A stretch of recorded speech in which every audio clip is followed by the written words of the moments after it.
Hello, my dears. I'm really happy to share this God's message with you all. நீ counter சொன்ன வார்த்தை பார்ப்போமா? சங்கீதம் 27:10. என் தகப்பனும் என் தாயும் என்னை கைவிட்டாலும் கர்த்தர் என்னை சேர்த்து கொள்வார்.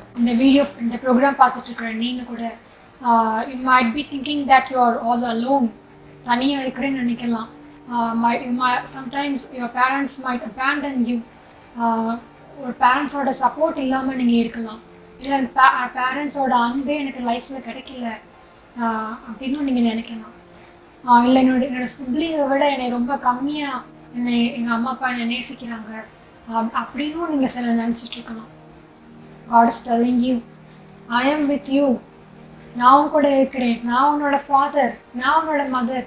உன் அம்மா அப்பாவே உன்னை வேண்டான்னு நினச்சாலும் உங்களை அன்பு காட்டலைனாலும் ஐ லவ் யூ வெரி மச்னு சொல்லி ஆண்டவன் பார்த்து சொல்லிட்டு இருக்கிறார். ஸோ பைபிளில் கூட டேவிட் அப்படின்ற ஒரு பையனை பற்றி போட்டிருக்கு. when he was young, அவர் ஆக்சுவலி ஒரு ஷெப்பர்ட், ஒரு ஆடு மேய்க்கிற ஒரு சாதாரண ஒரு பையன்.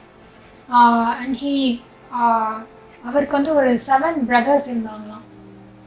அவங்களோட டேவிடோட அப்பாவுக்கு டேவிடை பார்க்கலும் அந்த மீதி இருக்கிற அந்த ஃபர்ஸ்ட் அந்த 7 sons மேலே தான் ரொம்ப அதிகம் அன்பு. ஸோ சாமியல் அப்படின்ற ஒரு ப்ராஃபட்டை காட் சென்ட் பண்ணுறாரு, அனுப்பி விடுறாரு. எதுக்கு இயேசு சுவாமி அனுப்புகிறாரு அப்படின்னா, நெக்ஸ்ட் கிங், அந்த நாட்டுக்கு நெக்ஸ்ட் கிங்காக இந்த பிரதர்ஸில் ஒருத்தரை அனாயிண்ட் பண்ணணும் அப்படின்னு சொல்லி ஆண்டவர் அவர் அனுப்பி வைக்கிறாரு. ஸோ அவரை அனாயிண்ட் பண்ணுறதுக்காக, அபிஷேகம் பண்ணுறதுக்காக அந்த சாமியல்ன்ற prophet he's visiting David's father. போய் கேட்குறாரு, உன்னோட சன்ஸ் எல்லாத்தையும் கூட்டிட்டு வா, நான் இதில் ஒரு சன்னை ஆண்டவர் நெக்ஸ்ட் கிங்கை அனாயிண்ட் பண்ண சொல்லியிருக்காருன்னு சொல்கிறாரு. So Jesse, David's father, he took all his 7 sons and made them to stand before Samuel. So அந்த 7 சன்ஸும் ஃப்ரண்ட்டில் நிற்கிறாங்க. சாமுவேல் நினைக்கிறாரு, ஓகே இவங்கெல்லாம் பார்க்க ரொம்ப நல்லா இந்த பாடி ஹெல்த் எல்லாம் ரொம்ப நல்லா இருக்காங்க. ஸோ இவங்கள யாராவது ஒருத்தவங்க தான் ராஜாவை ஆண்டவர் அனாயிண்ட் பண்ண சொல்லுவாருன்னு நினச்சி அவங்க சாமுவேல் பார்க்குறாரு. பட் காட் சொல்கிறாரு, இல்லை இவங்க யாருமே கிடையாதுன்னு சொல்லி he just rejected every sons. இந்த 7 சன்ஸையுமே அவங்க ரிஜெக்ட் பண்ணுறாரு, இவங்க யாருமே கிடையாது அப்படின்னு. ஸோ சாமுவேல் நினைக்கிறாரு, என்ன ஆண்டவர் இல்லைன்னு சொல்கிறாருன்னு சொல்லிட்டு அந்த ஃபாதரை பார்த்து அவர் கேட்குறாரு, உனக்கு இன்னொரு ஏதாவது ஒரு சன் இருக்காங்கப்பா அப்படின்னு சொல்லி கேட்குறாரு. ஸோ அந்த டைம் தான் அவருக்கு ஞாபகம் வருது, தனக்கு இன்னும் ஒரு கடைசி ஒரு பையன் இருக்கிறான் அப்படின்னு. அவர் சொன்னார், இன்னொரு லாஸ்ட் ஒரு சன் இருக்காரு, அவர் என்னோட ஷீப் ஆடுகளை ஒரு இடத்துல மேய்ச்சிட்டு இருக்காரு அப்படின்னு சொல்லி சொல்கிறாரு. ஸோ சாமியல் சொல்கிறாரு, உடனே ஆள் அனுப்பி டேவிடை கூட்டிகிட்டு வாங்க, நாங்கள் அது வரைக்கும் நாங்கள் உட்கார மாட்டோம், நாங்கள் சாப்பிட மாட்டோம் அப்படின்னு சொல்லி அவங்க எல்லாரும் வெயிட் பண்ணாங்க. ஸோ டேவிட் ஒரு இடத்துல ஆடு மேய்ச்சிட்ருக்காரு. அவர் தன்னோட அப்பாவும் அவரை மறந்துட்டாங்க, பிரதர்ஸும் மறந்துட்டாங்க. எல்லாராலேயும் மறக்கப்பட்ட ஒரு நிலைமையில தனியாக உட்காந்து ஆடுகளை மேய்ச்சிட்டு இருந்தார். But he was close to God's heart. ஆண்டவர் சொல்கிறாரு, அவர்களுடைய இதயத்துக்கு ஏற்றவன் அப்படின்னு சொல்லி பைபிளில் போட்டிருக்கு. ஸோ டேவிடை கூட்டிகிட்டு வராங்க. கூட்டிகிட்டு வந்த உடனே ஆண்டவர் சொல்கிறாரு, இந்த பையனை தான் நான் சூஸ் பண்ணியிருக்கிறேன் நெக்ஸ்ட் கிங் அனாயிண்ட் பண்ணுறதுக்கு. ஸோ அனாயிண்ட் ஹிம் அப்படின்னு சொல்லி சாமுவேல் கிட்ட சொல்கிறாரு. ஸோ சாமுவேல் உடனே David in front of his dad and his brothers he anointed David.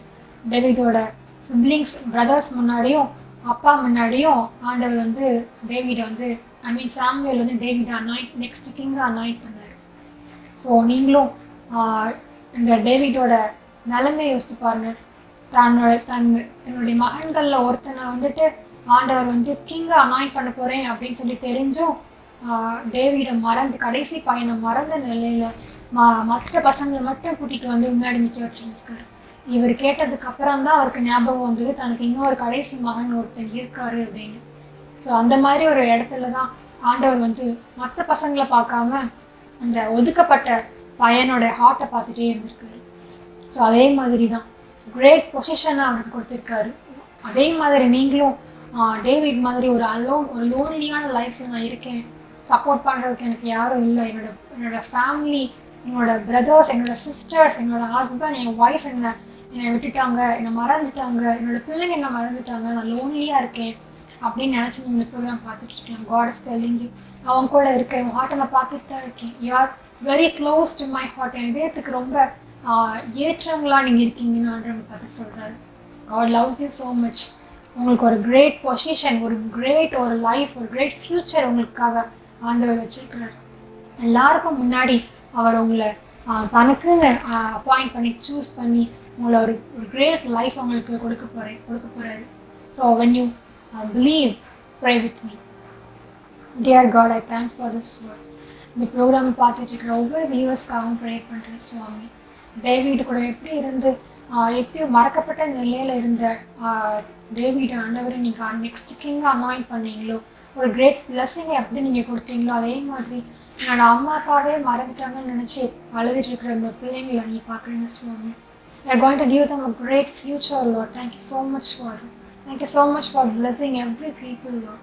ஆண்டவரை தகப்பனும் தாயை என்னை மறந்தாலும் நான் உன்னை மறக்க மாட்டேன், நான் உன்னை சேர்த்துக்கொள்வேன்னு சொன்ன மாதிரி ஆண்டவரை லோன்லியாக ஃபீல் பண்ணுற ஒவ்வொருத்தவங்களையும் ஆண்டவரை just take them in, Lord, and bless them, Lord.